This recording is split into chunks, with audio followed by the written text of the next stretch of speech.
Veja o que diz João, apóstolo João.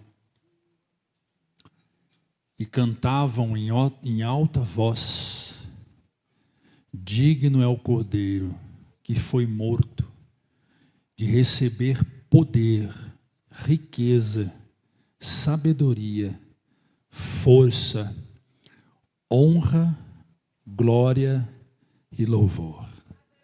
Aleluias, amém. Sente-se.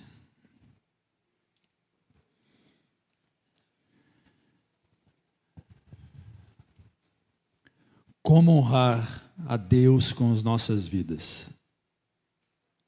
Como podemos honrar a Deus com as nossas vidas? Amém? Como podemos fazer isso?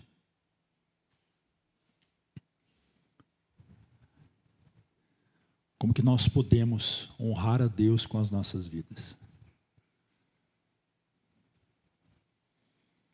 Você veio aqui essa noite para fazer o quê? Para honrar a Deus. Sim ou não? Todos estão aqui, vieram aqui para honrar a Deus com sua vida. Você tinha 1000 motivos para não estar aqui. Se você parar para olhar, mas você falou hoje assim no seu coração: eu vou para a casa de Deus, que eu vou honrar a Deus com a minha vida. E eu louvo a Deus por cada um de vocês que estão aqui. Eu louvo a Deus pelo nosso ministério de intercessão que intercede por nós. Olha lá no fundo, lá, ó, vira para trás, vira. Olha lá o irmão lá, ó. Está vendo? Enquanto eu prego, ele está guerreando lá, ó. Por mim aqui, pelo ministério do louvor. Eu louvo a Deus pela vida de Gustavo. Faz assim, Gustavo. Pela Sueli, faz assim, Sueli. Pela Val, faz assim, Val. Wilson, cadê o Wilson? Sumiu. Está no banheiro. Por todos os obreiros. Cauê. Olha o Cauê lá. Ó. Esse culto está acontecendo. A causa é Jesus. A gente está aqui por causa dele. Mas só acontece porque estamos aqui. Se nós não estivéssemos aqui, não iria acontecer esse culto, pastor. E é muito essa música, enquanto nós estávamos cantando, eu fiquei imaginando agora, são 7:50. Existem no Brasil mais de 33 mil denominações evangélicas. Escute. 33 mil denominações. Placa de igreja. Mais de 33 mil. Batista, Quadrangular, Metodista, Assembleia de Deus, e vai. Mais de 33 mil denominações. Bola de Neve, Igreja Jesus voltará, Igreja Jesus já veio e vai mais voltar. Tem tudo quanto é nome. Tem, meus irmãos, tem. Então, esse horário agora, enquanto o louvor estava cantando, deu uma paradinha, a igrejinha nossa, essa igrejinha aqui, essa igrejinha miudinha, eu fiquei ouvindo esse coralzinho, bonitinho cantando, eu fico imaginando Deus lá no céu, ouvindo essas 33 mil denominações cantando. Você pode dar glória a Deus, você pode aplaudir Jesus? Que coisa, deve ser lindo demais. E aí a gente entra nos números, só uma denominação, aqui pertinho da gente, aqui uma só, que é a Igreja Regenere, de Uberlândia, tem 10 mil membros. Só do meu amigo, pastor Moacir, aqui na frente, 700 membros. Só do José Gino ali, mais uns 1000. Só da Cátia, na João Paulo, mais uns 700. Só do meu amigo Léo, querido pastor Leomar, meu amigão, aqui embaixo, deve ter umas 200. Você imagina, o Brasil tem 72 milhões de evangélicos. Você imagina 72 milhões de vozes cantando ao Cordeiro. Que coisa maravilhosa. É hora de culto. Não é hora de ficar em casa, é hora de culto. Claro que tem muita gente que não conseguiu vir, por N motivos, e estão em casa. Glória a Deus por esse recurso tecnológico aí, que é a transmissão dos cultos pela internet. E tem alguns irmãos que vieram falar comigo e falou: pastor, eu não sei os outros, mas eu, quando não vou na igreja, eu sento de frente à televisão e eu participo do culto inteiro, até da hora da oferta. Vai passar oferta, eu vou lá e já dizimo, canto os louvores. Quando o senhor fala para ficar de pé, eu levanto do sofá. Amém, irmão? Que bom, que benção. Como honramos a Deus com as nossas vidas? Cultuando a Deus, prestando culto ao nosso Senhor. Se você for para os bares agora de Araxá, está cheio de gente. Aqui na frente tem esse bar que abriu aqui. Irmãos, 1h da manhã, 1h30 no sábado, de sábado para domingo, de sábado para domingo, irmão. Eles quebraram até o poste da placa que tinha aqui, irmãos. É muita gente que fecha essa avenida toda de molecada bêbado, drogado.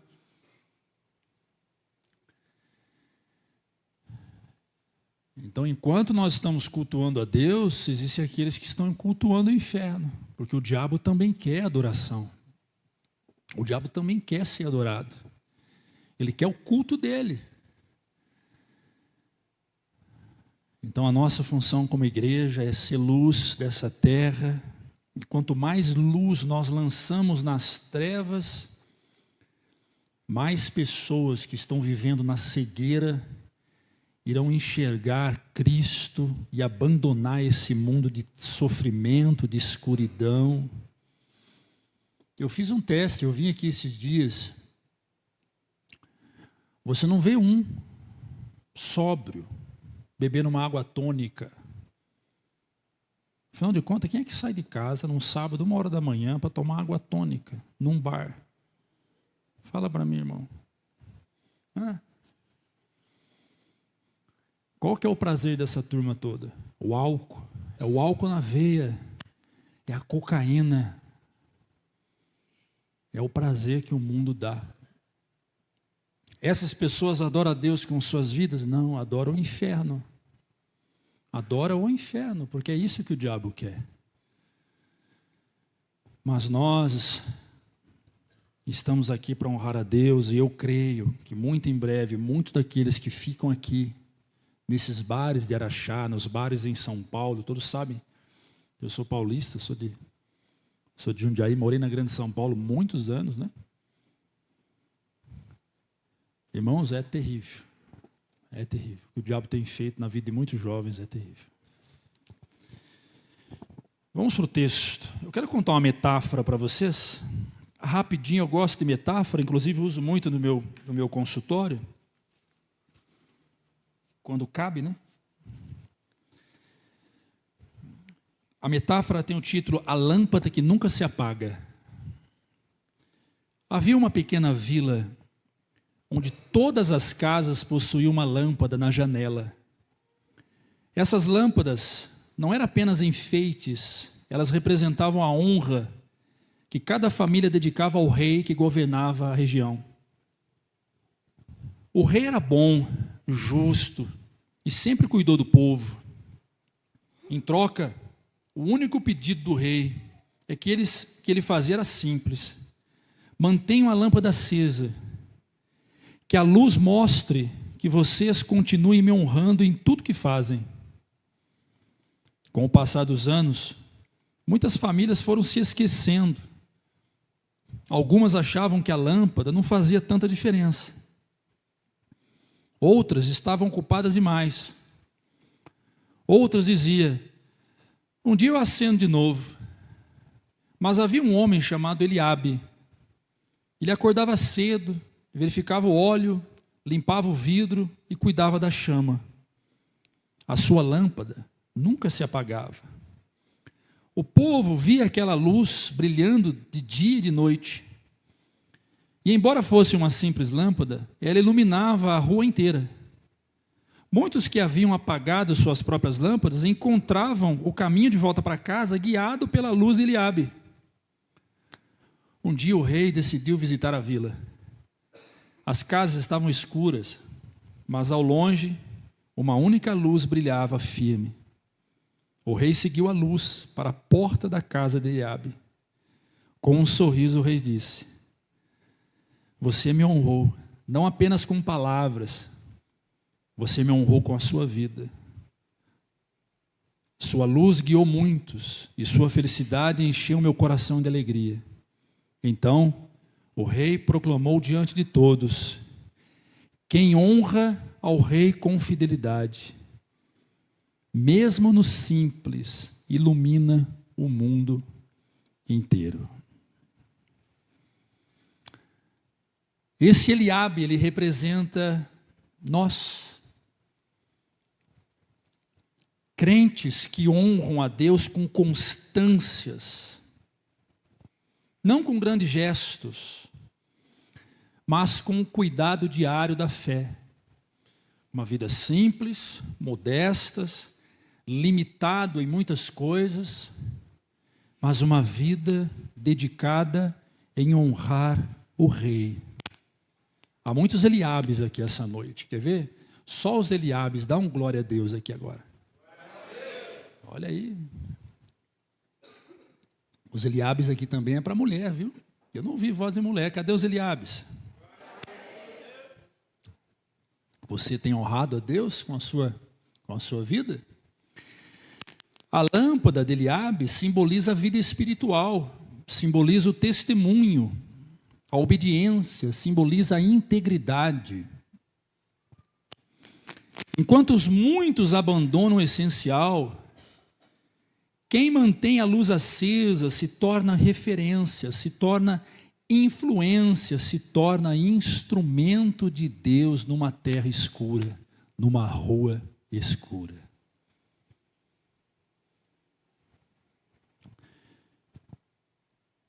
Eu fiz questão de trazer essa metáfora porque existem formas bíblicas puramente ajustada, não legalista e muito menos religiosa, para que eu e você possamos honrar a Deus com as nossas vidas. E eu quero que você preste atenção, você que está assistindo em casa. Eu gostaria que você não se sentisse ofendido por o que vai ser ensinado, porque não é a minha opinião, é a Bíblia. É a palavra de Deus. Você não ficar chateado consigo mesmo. Poxa vida, tenho feito tudo errado. Há uma diferença entre se revoltar com suas atitudes e ficar chateado com as suas atitudes. São coisas diferentes, totalmente diferentes. A revolta me leva a um impulso, me joga para um movimento de mudança.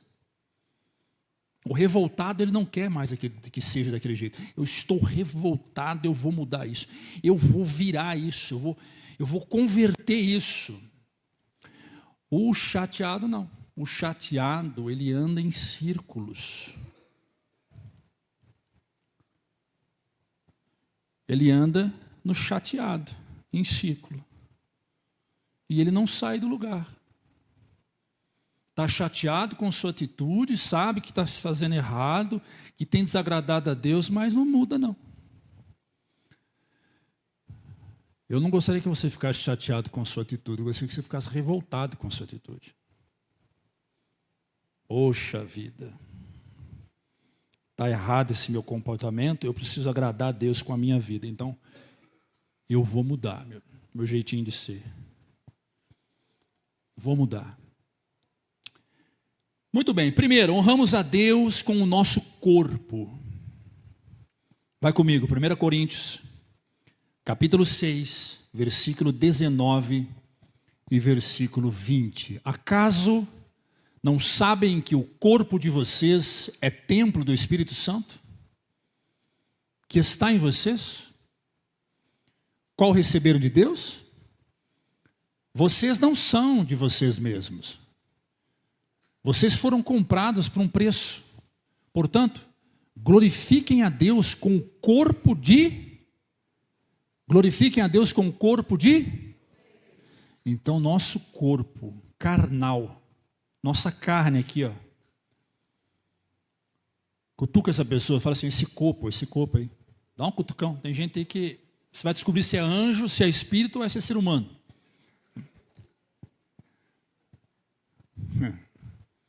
Esse corpo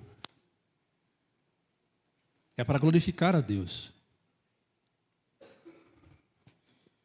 Quando uma mulher se entrega em casamento para o noivo, quando a noiva se entrega para o noivo, o que ela está dizendo? Biblicamente, esse corpo agora não é meu, é seu. E o seu corpo agora não é seu, é meu. Paulo vai dizer que a mulher não tem mais poder sobre o seu corpo, mas tem poder sobre o corpo do marido. E o marido não tem poder mais sobre o seu corpo, mas tem poder sobre o corpo da mulher. Obviamente, isso não fala de domínio humano, isso fala de questões espirituais e relacional. Relacional no sentido de que a presença do Senhor naquela relação faz as coisas que outrora eram dois se tornarem um. E aí cumpre o que está na palavra. Deixará um homem de ser dois, o homem e a mulher deixará de ser dois, e será uma só carne. Então, quando a noiva se entrega para o noivo, ela está dizendo o seguinte: agora eu sou teu, você é meu. Acabou, viu? Acabou esse negócio. Casamento é isso. Casamento é uma decisão firme, é um propósito de que agora o meu corpo, a minha vida, não será só mais eu. Agora é nós. Eu em você e você em mim. E existe algumas formas de relacionamento que sabemos que não vem de Deus, que é chamado de casamento liberal, onde o marido dá concessão à esposa para ela ficar com os homens que ela quiser, e o homem dá concessão à mulher para ela ficar com quem ela quiser. E querido, isso não é bíblico, isso não é cristão, isso não faz parte do cristianismo, isso é o mundo que criou. Isso é fruto do pecado. Isso não é fruto de uma oposição à religião, isso é fruto do pecado. Da insatisfação humana. Quando uma mulher escolhe um homem, é porque ela está satisfeita com aquilo ali, com aquele lá no sentido do amor, né, da coisa. Estou satisfeito, quero casar com você, quero passar minha vida toda com você. Em outras palavras, está dizendo, eu quero te honrar.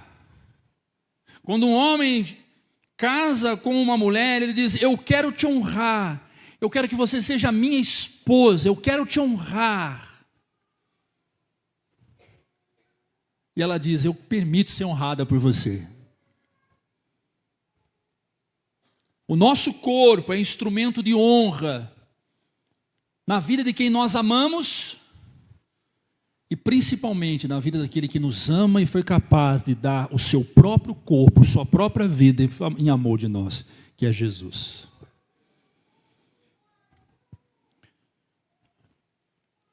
Como nós podemos honrar a Deus com o nosso corpo? Mantendo a pureza dos nossos olhos, dos nossos ouvidos e o nosso comportamento. Olha o que diz o versículo do mesmo texto que lemos. Nós lemos o versículo 19 e 20. Olha o versículo anterior, o versículo 18.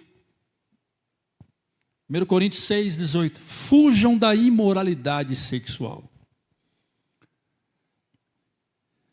Todos os outros pecados que alguém comete são cometidos fora do corpo. Mas quem comete imoralidade sexual peca contra o próprio corpo. Queridos, vem cá. A libertinagem sexual, a forma que muita gente decide viver, a escolha do sujeito, eu não estou aqui para dizer se pode ou não pode fazer. Eu sei bem o que eu posso. E eu sei bem o que a Bíblia diz. Mas quando uma mulher se entrega a um homem que ela conheceu numa balada, e quando um homem pega uma mulher que conheceu numa balada e pega uma expressão bem pejorativa, e os dois se relacionam numa noite, essa troca de fluidos, essa parte do sujeito que é colocado na outra pessoa, carrega não somente uma história genética, mas carrega um peso de imoralidade que é fruto da queda, que é fruto do pecado. E é exatamente isso que Paulo está dizendo. E é exatamente isso que Paulo está trazendo para nós. E na teologia da bênção e maldição, é como se a pessoa carregasse sobre ela todas as maldições que o outro tem. É como se introjetasse no sujeito toda a vida mal. Aquela moça bonita que se apaixonou numa noitada e decidiu praticar essa imoralidade, é como que aquela moça que só está preocupada com uma coisa, que é o prazer carnal, só isso. Ela quer curtir a noite, tá tudo certo para ela, tá tudo certo para ela. É como se ela carregasse, sem conhecimento de nada, sem saber, é como ela carregasse com ela todo um histórico, todo um arcabouço espiritual em suas costas.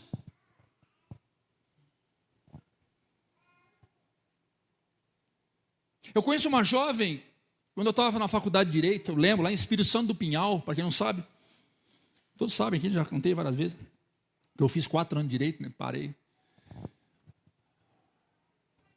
E estudei na Unipinhal, Universidade do Espírito Santo do Pinhal, uma universidade grande, gigantesca.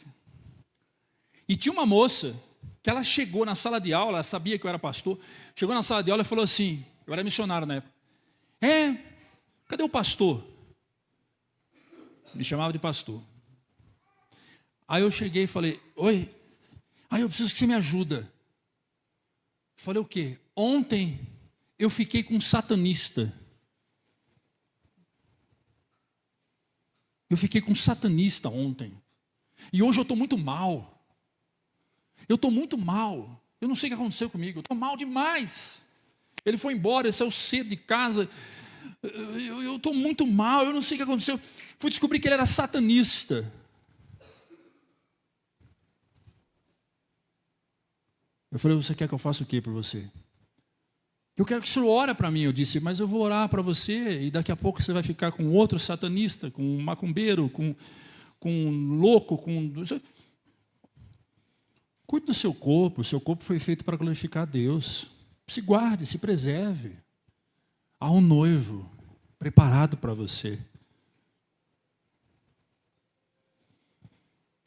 Primeira maneira de honrarmos a Deus é com o nosso corpo. A segunda maneira de honrarmos a Deus é com a nossa mente. Romanos 12, 2. Não se amoldem ao padrão desse mundo. Olha aqui, isso aqui é metanoia no grego. Metanoia significa mudança de mente.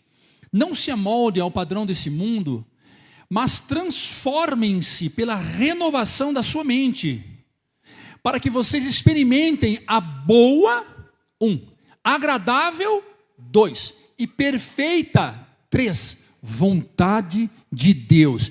Qual é a vontade de Deus? Ela é perfeita, agradável, boa.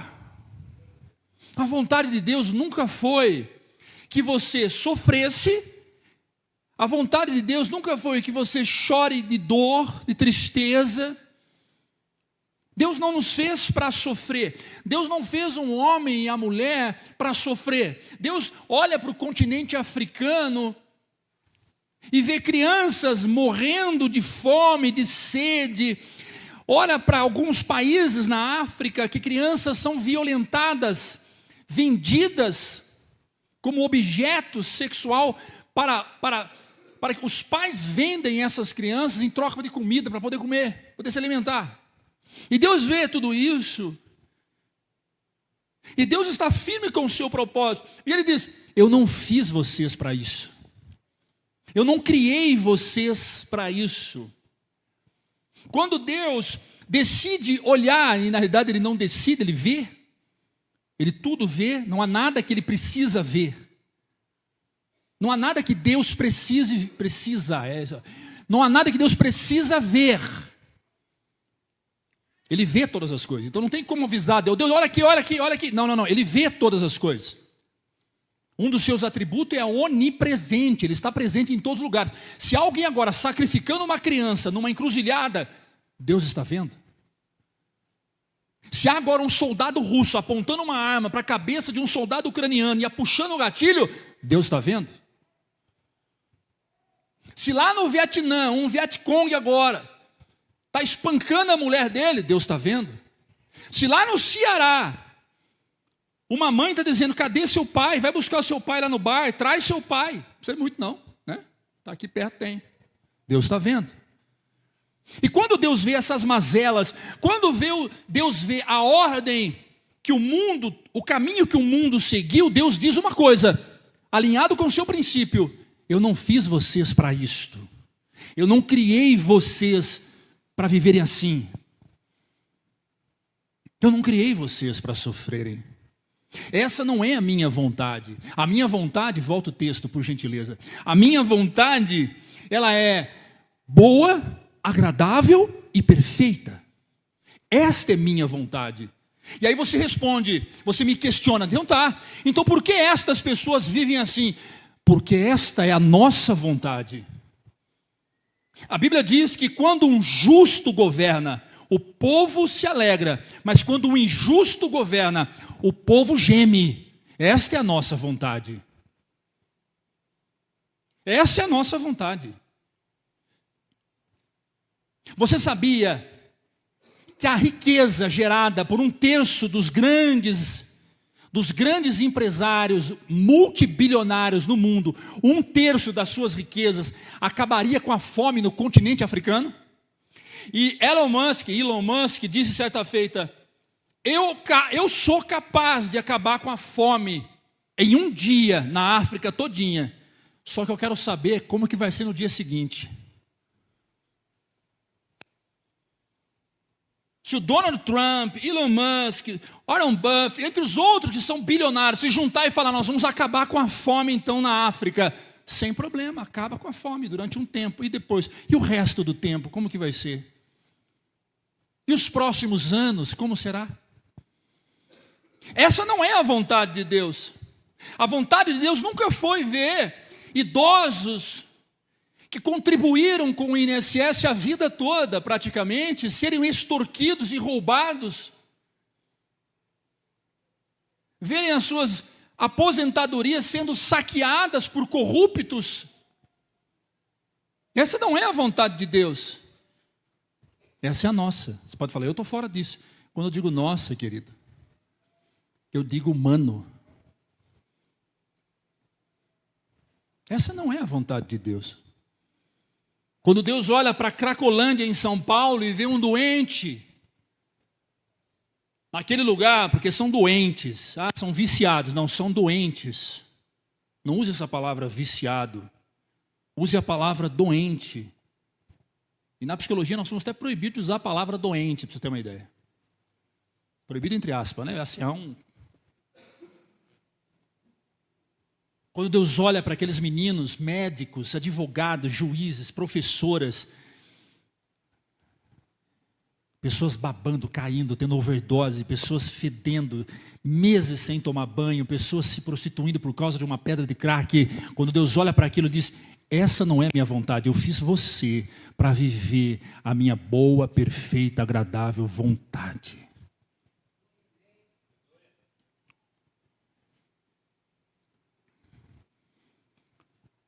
Nós honramos a Deus com a nossa mente quando nós entendemos que esse padrão do mundo, volta a Romanos 12, 2, por favor. Quando nós entendemos que esse padrão do mundo, olha o que ele diz, não se amoldem ao padrão do mundo. Qual é o padrão do mundo, queridão? Qual é o nosso padrão?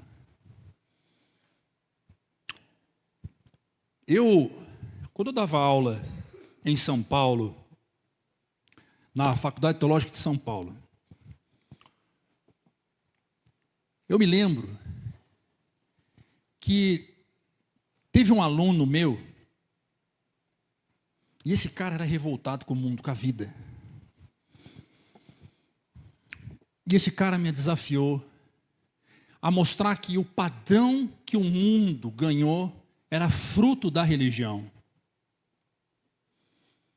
Que a religião influenciou a humanidade, os brasileiros, ao ponto dos brasileiros ser o que é.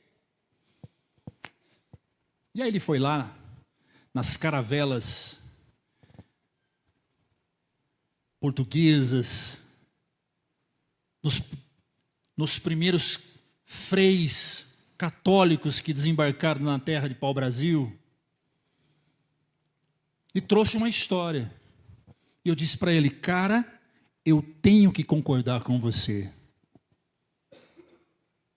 Então você concorda comigo, professor? Eu falei, com certeza. Com certeza.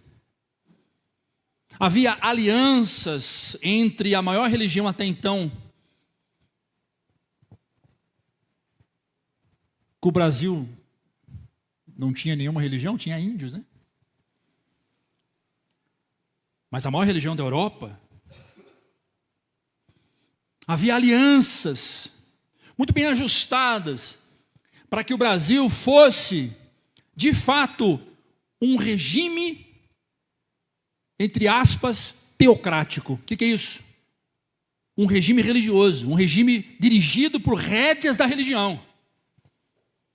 E você está certinho. O Brasil se tornou do jeito que se tornou por causa da religião. Que religião que era mesmo que entrou no Brasil? Catolicismo. Falei, muito bem, você está certo. Agora vem cá comigo. E aí eu comecei a trazer a ele algo que poucas pessoas sabem. Eu disse, dos 10 países de primeiro mundo, dos 10 maiores países mais desenvolvidos, 8 foram colonizadas pelo protestantismo, a começar da América. Revolução Industrial, fruto do protestantismo.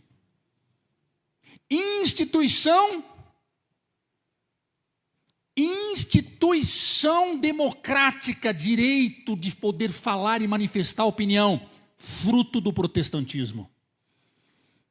Liberdade às mulheres, para que elas tenham autonomia de trabalhar, opinar, votar, fruto do protestantismo. Qual é o padrão estabelecido no tempo em que nós vivemos? Um padrão aonde a religião diz aquilo que ela acha que é certo, e todo mundo acredita nesta pseudo-verdade, ou seja, nessa falsa verdade, e de fato a própria religião está levando muita gente ao engano. E eu enquadro a igreja evangélica também agora. A religião, ela perdeu o seu sentido. Qual era o sentido da religião? A palavra religião vem do grego religare. Religare. Qual que era a função da religião? Ligar o homem a Deus. A função da religião era ligar o homem a Deus. É do latim religare, né? Língua morta. E a religião perdeu essa função. A religião não faz mais isso. A religião, ela não tem esse papel de ligar o homem até Deus. Então o que a religião faz? A religião liga o homem com o homem, liga o homem ao sistema, liga o homem a alguém. E onde um governo é constituído e a religião é imposta você pode ter certeza, há pessoas doentes, há pessoas amarguradas, há pessoas escravas, não prospera, não vai. Não funciona. Qual é o padrão desse mundo? O padrão desse mundo é: eu preciso frequentar uma religião. Qual é o padrão desse mundo? Eu preciso estar na igreja evangélica, ou estar na igreja católica, ou estar no espiritismo. Qual é o padrão desse mundo? Eu preciso de uma religião. E Paulo está dizendo: você não precisa de uma religião, você precisa de Cristo na sua vida. Você precisa de Jesus. Então não vos amoldem com o padrão desse mundo. O padrão desse mundo é sujo, é caído. Cuidado com quem você pede conselhos. Cuidado para quem você conta os seus planos. Nem tudo em sua vida você tem que sair expondo. Sabe que tem muita gente que torce por você, mas na mesma medida tem gente que quer o seu mal, quer a sua queda, quer a sua desgraça, quer destruir você. Qual é o padrão desse mundo? O padrão desse mundo é movido pela inveja, pela ganância. Tem muita mulher que quer ter o homem que você tem. E tem muita mulher que não só quer ter o homem que você tem. Tem mulher que quer estar no seu lugar. Tem gente que quer ter a tua vida, não quer ter uma vida igual a sua, quer que você morra para ele ocupar o seu lugar. E muitas das invejas não saem lá do meio do escafundó do Judas. Lá em São Paulo fala isso, escafundó do Judas. Muitas das invejas saem do meio da família. É uma cunhada, é um irmão, uma irmã, é um primo, sai do meio da família, pasmem, sai do meio da família. Cuidado para quem você conta os seus projetos, os seus sonhos. Tem gente que nem realizou ainda, já está contando para todo mundo. Eu estou pensando em... vou usar o casamento, porque eu comecei nisso. Estou pensando em casar. Aí fala para uma amiga, que fala para uma outra, que fala para uma outra. Vai casar com aquele cara. Não, nossa, vai acabar com a vida dela. Já começa a lançar palavras malditas, palavras de desgraça, palavras de derrotismo.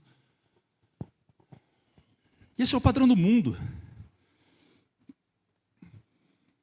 E aí, conta projetos. Não, toma cuidado, porque o fulano fez a mesma coisa que você quebrou. Você tem que tomar conselhos. Salomão disse que na multidão de conselheiros você encontra sabedoria. Mas tome cuidado com quem você conta.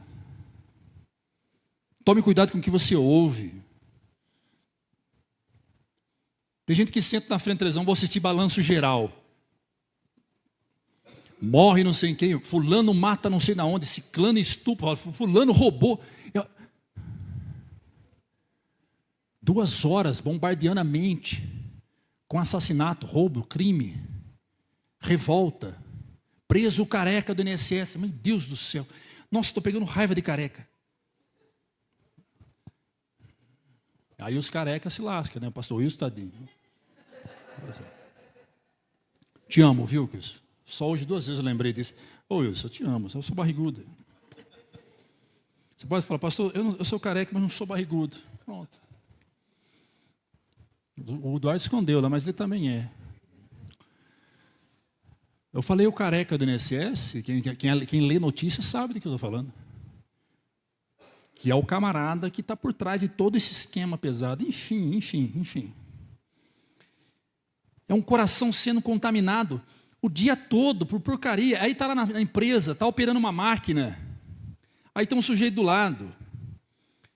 E aí começa a falar mal do Lula, porque o sujeito é bolsonarista, e pau no Lula, e o Lula, o dia inteiro Lula. Você não tem nada a ver com Lula, você não votou no Lula, você não quer saber de Lula, você ora para o Lula, você começa a ficar com ódio do Lula. Você quer matar o Lula. Ou é Bolsonaro, não, porque o Bolsonaro, e você não tem nada a ver com o Bolsonaro, e você fica com ódio do Bolsonaro. Você chega em casa nervoso, você não sabe por quê. Você não sabe por quê. Vai na casa da sogra é uma endemoniada, uma revoltada, e fala mal do seu marido, e fala mal do marido da sua irmã, e fala mal do seu tio que é esposo da irmã dela, e fala mal de todo mundo. E você fica absorvendo, chega em casa, está mal pra caramba. O que é isso, pastor? Isso é se amoldar com os padrões desse mundo. A tua mente precisa honrar o Senhor. Então, volta o texto de novo. Olha o que Paulo diz aqui, gente. Volta aí. Romanos 12, 2. Não se amolde ao padrão desse mundo, mas transformem-se pela renovação da sua mente. Pastor, como é que eu faço isso então? É simples, ó. Filipenses capítulo 4, versículo 8. Filipenses 4, 8. Veja só. Finalmente, irmãos, pensem em tudo que for verdadeiro. 1. Que for digno de respeito. 2. Tudo que for justo. 3. Tudo que for puro. 4. Tudo que for amável. 5. Tudo que for de boa fama. 6. E tudo que houver alguma virtude ou algo de louvor, nisto penseis. Em alguns textos diz. Em algumas versões diz. É nisso que você tem que pensar. Pensar em coisas verdadeiras e não mentirosas. Pensar naquilo que, estou lendo o texto aqui, naquilo que é nobre.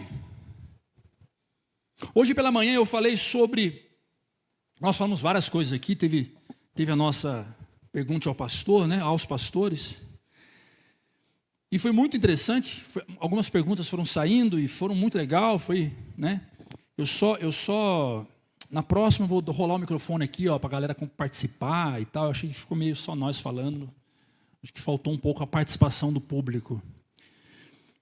E nós falamos sobre isso. Sobre essa transformação de mente. Rejeite os padrões humanos. Tem gente que vive o negativismo. Eu acredito em energias positivas e energias negativas, eu acredito. Eu sou psicólogo, como é que eu não vou acreditar num troço desse? Eu acredito. Ah, você acredita em pedras energéticas? Não, isso não acredita. Você esquece. Ai, pedras que trazem energia. Não, esquece. Tem vários parapsicólogos que acreditam. Eu não. E de respeito quem acredita. Ah, mas vamos enfeitar com rúculas, com flores de 4 e não sei o quê. Vamos enfeitar para dar energias positivas. Deixa eu falar para você, a energia que eu acredito é aquela que está dentro de nós, que é absorvida pelo dia a dia, pela força, pelo dínamo, que se transmite. Essa é energia. Ah, mas as plantas também produzem energia. Sim, é outros 500, é outras conversas. As pedras têm uma energia cósmica do sol que bate lá e ela absorve. Ah, gente, não quero entrar nessa conversa, que primeiro nem sei. Nunca tive interesse em saber. Mas eu acredito em energias positivas e negativas. Tem gente que chega no ambiente, o ambiente está em paz. O passarinho está.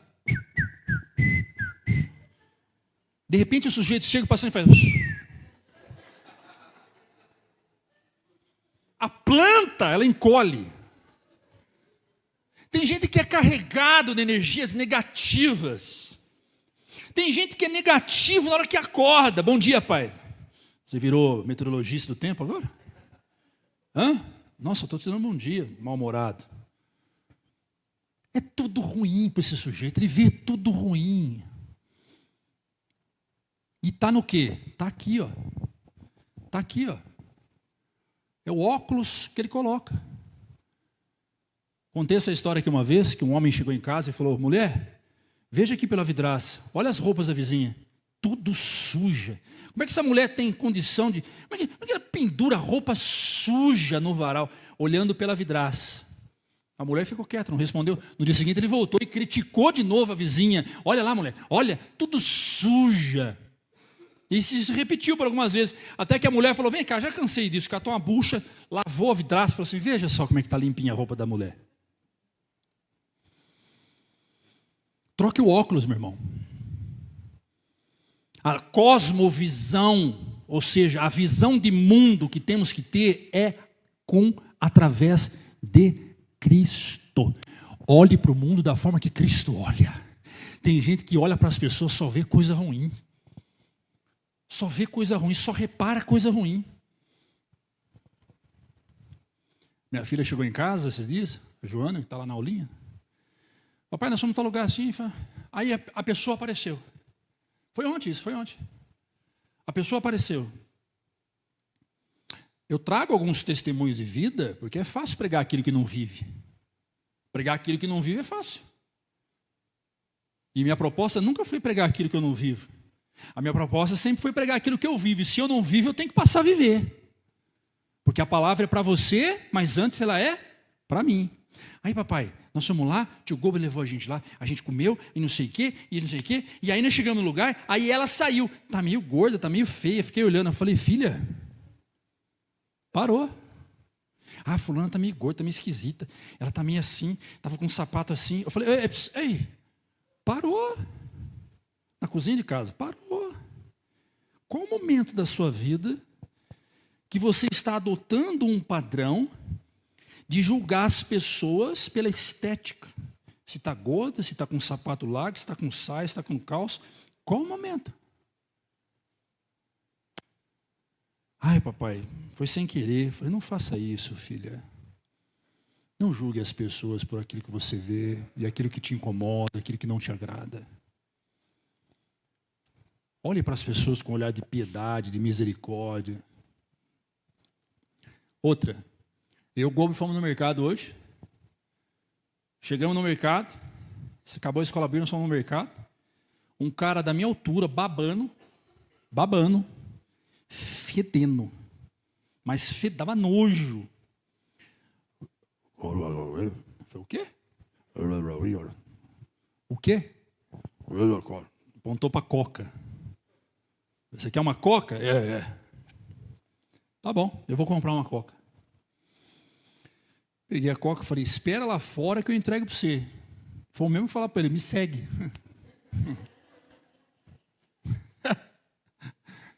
Beleza, dei uma coca para ele e tal. Aí eu entramos no carro e falei, rapaz, eu estava no restaurante, pastor. Posso contar? Estava no restaurante, pastor. Estava comendo. De repente, esse cara parou do lado. Dá um pedaço aí para o lanche. Eu falei, o quê? Ele meteu a mão no meu lanche. Eu falei, eu vou comprar um lanche para você, mas vai para lá, só o que você fez, comeu, meteu a mão no lanche. E o Gobo ficou bravo. Aí eu falei, depois eu comprei um lanche para ele, comprei um refrigerante para ele. Mas, poxa vida. Aí eu virei para o Gobo e falei, Gobo, como que Jesus olharia para esse homem? Não foi? Como que Jesus agiria com esse homem? Será que Jesus diria, espera lá fora, que eu te levo a coca lá fora? Ou, vai para lá, pô, vou te dar um lanche, daqui a pouco eu te dou um lanche. Como que Jesus agiria?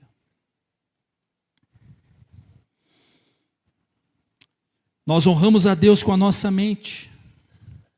Nós honramos a Deus com as nossas palavras. Provérbios 18, 21. Olha o que diz o texto, palavras do rei Salomão. Provérbios 18, 21, filho. A língua tem o poder da vida e morte. Quem a ama comerá do seu fruto. Evite murmuração. Evite mentira, evite fofoca. Há poder na sua palavra, queridão. Tem mãe que cresce, o filho cresce ouvindo da mãe. Sai daqui, você está enchendo o saco. Sai daqui, fica lá.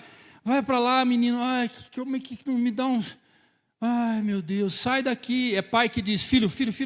Shh, pai está cansado, sai. Senta lá e o menino cresce ouvindo, sai daqui. Na hora que ele completa 18 anos, o que ele faz? Sai daqui. Fora aqueles que crescem ouvindo, você é um burro, você é um ignorante, você é um estúpido, você é isso, você é um retardado, você é um débil mental, olha aí, não sabe ler, eu tenho raiva desse moleque, e não sei o quê. E quando a coisa não dá certo? Está fazendo um negócio lá, não deu certo, mas que desgraça, mas que raiva, mas que porcaria! E começa a xingar, e começa a blasfemar, e começa a murmurar, e não está dando certo essa porcaria, e não sei o quê. Há poder em suas palavras, honre a Deus com suas palavras. Eu já preguei isso aqui umas 500 vezes. Há poder em suas palavras, não use a sua boca para falar palavras de baixo calão, acho que é isso mesmo. Obrigado, Ábida. Obrigado, irmãos. Efésios 4, 29. Efésios 4, 29 ao 31. Veja só o que diz o texto. Nenhuma palavra torpe é palavrão. Nenhuma palavra torpe saia da sua boca, mas apenas palavras que forem úteis para edificar os outros, conforme a necessidade, para que transmita graças ao que ouvem. Veja o versículo. Não entristeçam o Espírito de Deus, que na qual foram selados para o dia da redenção. Então, irmãos, o Espírito de Deus, ele se entristece quando você fala porcaria, quando você fala palavrão. Cristão não fala palavrão, na verdade, pessoa educada não fala palavrão. Ah, mas eu não consigo, na hora que eu vi que eu estou com raiva, eu já falou. Então você precisa aprender a controlar a sua raiva, querido. Vão para a psicoterapia, vão para a oração, vão para o jejum de palavras. Eu assisti um filme do Eddie Murphy. Quem assistiu? Que ele não podia falar não sei quantas palavras. Conforme ele falava uma palavra, caía uma folha de uma árvore. É lindo isso. Começa a falar menos então. Fala menos, fecha a boca, zip na boca. Mas não adianta, tem gente que não fala com a mão, mas fala com o dedo. WhatsApp, é desgranhento. E bota emoji com foguinho, com raiva. Vou te matar. Envia. Irmãos, em vez de mandar o raivinha, manda o coração. Sabe? Então, ou seja, evite, irmãos, evite isso, irmãos. Você, esposa, ajuda o seu esposo. Sabe, ajuda o seu esposo. Você viu que o sujeito está com raiva. Tem mulher, não estou dizendo aqui não, pelo amor de Deus, não é recado dado não, misericórdia. Mas tem mulher que o homem está bravo e está soltando um monte de palavra lá. Ela é como se fosse, Tiago vai dizer, viu? Tiago vai dizer, quando cessa a lenha, o fogo apaga. E quando o Tiago diz, quando cessa a lenha, o fogo acaba, o texto está falando do poder da língua. A lenha é o falatório. O fogo é o efeito que o falatório causa. Então o marido está falando e a mulher está jogando lenha. Aí mais lenha. Aí mais lenha. Aí ele chega lá bravo, falando do chefe. É aquele chefe, aquele maldito, aquele chefe. Ele me fez isso. Aí ela começa. Eu falei para você? Não te falei? Falei, confia, mas você não me ouve? Mas você não me ouve? Vai, isso que dá. Então, é lenha. E o cara quer...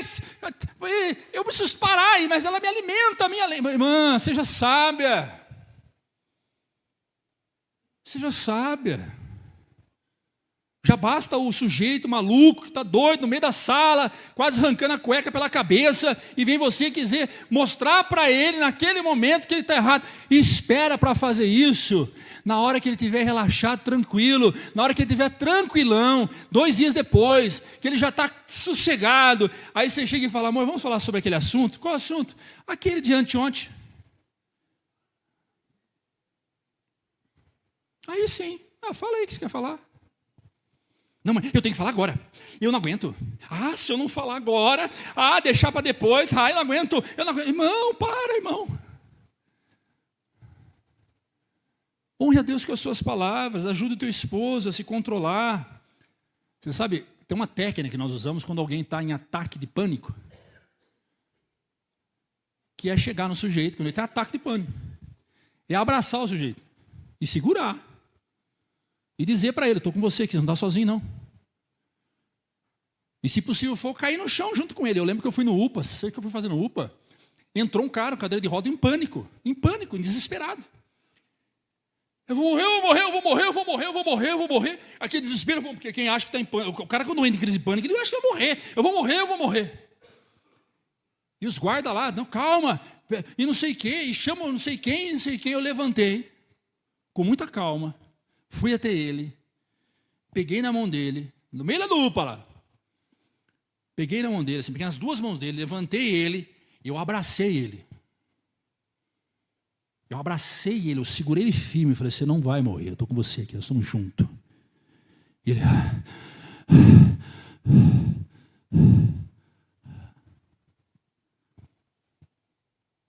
Acabou. Tá melhor? Fiquei lá uns 7 minutos abraçado com ele lá. Uma cena meio estranha mesmo. Na hora que deu aquela acalmada, ele respirou, Calmou, trouxeram um copo d'água. Ele tomou um copo d'água. Foi embora. Ele nem atendido foi embora. Então, seu marido está nervoso, sua esposa está nervosa, chega lá, dá um abracinho, né? Abraço, gostoso. Calma, meu amor, estou aqui. Pastor, mas ele é um cactus quando ele está bravo. Então deixa o cactus no canto. Deixa ele ali. Ou bota aquela roupa do bope, de couro. Você chega assim, ó. Vem cá, vou te abraçar. Honramos a Deus com as nossas palavras. Honramos a Deus com as nossas finanças. Nessa igreja tem um fenômeno espiritual que isso precisa cair por terra, no nome de Jesus. Por quê? Porque chega em novembro e dezembro, a arrecadação da igreja cai. E na realidade deveria aumentar. Por quê? Porque se você tem 13º, tem férias, você dizime oferta. E todos sabem que a arrecadação da igreja é para a manutenção da igreja. Cai. Honre a Deus com suas finanças. Provérbios 3:9. Vamos correr. Tem muita coisa aqui, eu não vou conseguir pregar tudo. Provérbios 3:9, Salomão vai dizer assim, ó. Honre ao Senhor com os seus recursos, com as primícias de todas as suas colheitas. Muito me entristece quando você começa a tratar isso como a última coisa da sua vida. Seja fiel. Você está numa igreja que você nunca foi forçado a dar. Nós nunca tivemos aqui campanha de envelope. Eu tenho pastores batistas em São Paulo que não fala do dízimo. Fala não. Não prega sobre o dízimo, não. Mas prega sobre oferta. E eu lembro que um desses, a gente estava numa reunião, numa convenção de pastores em São Paulo, muito tempo atrás, inclusive vou voltar a frequentar agora em 2026, em nome de Jesus. Eu preciso estar perto desses caras um pouquinho, né? Eu, os meus pastores, os nossos pastores. É bom trocar experiência e tal. E eu me lembro, teve um pastor, não, lá na igreja não prega mais sobre dízimo, não. Falei, por quê? Se eu pregar sobre dízimo, a receita cai. Falei, é. Porque lá, o pastor Ricardo falou isso, leu aqui o texto, né? O coração da igreja que eu pastoreio é generosa. Então, quando cada um contribui o que propõe o seu coração, se o seu coração for generoso, vai ser muito maior que o seu dízimo. Ele falou, se eu pregar sobre o dízimo na nossa igreja, cai. Tem vários pastores em São Paulo que não pregam sobre dízimo, pregam só sobre oferta, seja generoso, oferta e tal. Onde está o teu tesouro, ali está o seu coração. Tem gente que não dizima aqui na igreja. Sabe o que é pior que eu descobri? Tem gente que dizima igreja vizinha, igreja de outra igreja. Irmão, você tem que... A sua esposa cuida da sua casa, limpa, prepara a sua comidinha, casa arrumadinha. E aí chega no final do mês, você vai fazer agrado para a mulher do vizinho? Amor, eu dei um presente para a vizinha. Por quê? Ela limpa a casa dela tão bem. Ela cuida daquela casa maravilhosamente bem. Eu dei para ela R$1.000 para ela poder melhorar o jardim da casa dela. Não tem sentido, irmão. É aqui que você tem que semear, aqui que você congrega, é aqui que você tem que semear. Mas eu quero dar uma oferta para a igreja do fulano. Irmãos, se você não está fazendo aqui, por que você vai fazer lá no outro? Mas o outro precisa também. Então você tem que estar lá com o outro, somando com ele, agarrado com ele, que ele também precisa, nós também precisamos. Olha a escada ali, ó. Quase R$2.000 aquela escada. Está feita ali já. Bonitinha a escada. Honre a Deus com suas finanças, é bíblico. Outra coisa muito importante, administre com sabedoria aquilo que Deus te deu. Administre com sabedoria, não seja burro. Eu sou exemplo de burrice. Só falta a orelhona crescer aqui do lado. Todo mundo sabe minha história. Você não tem vergonha de contar, irmão do céu. Vai ter vergonha da verdade, irmão? Hã?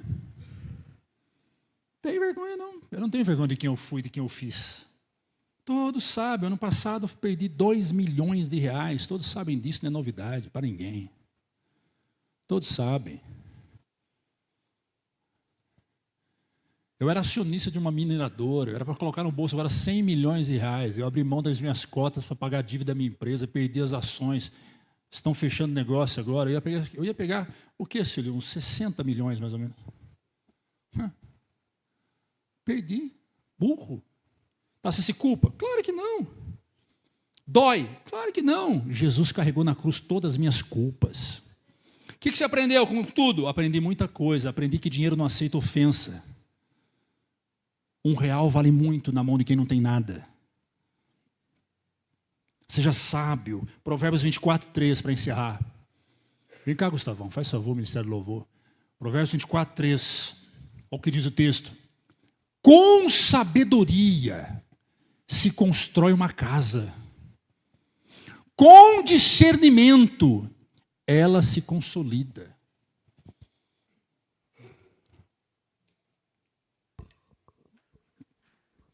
Meu coração é generoso.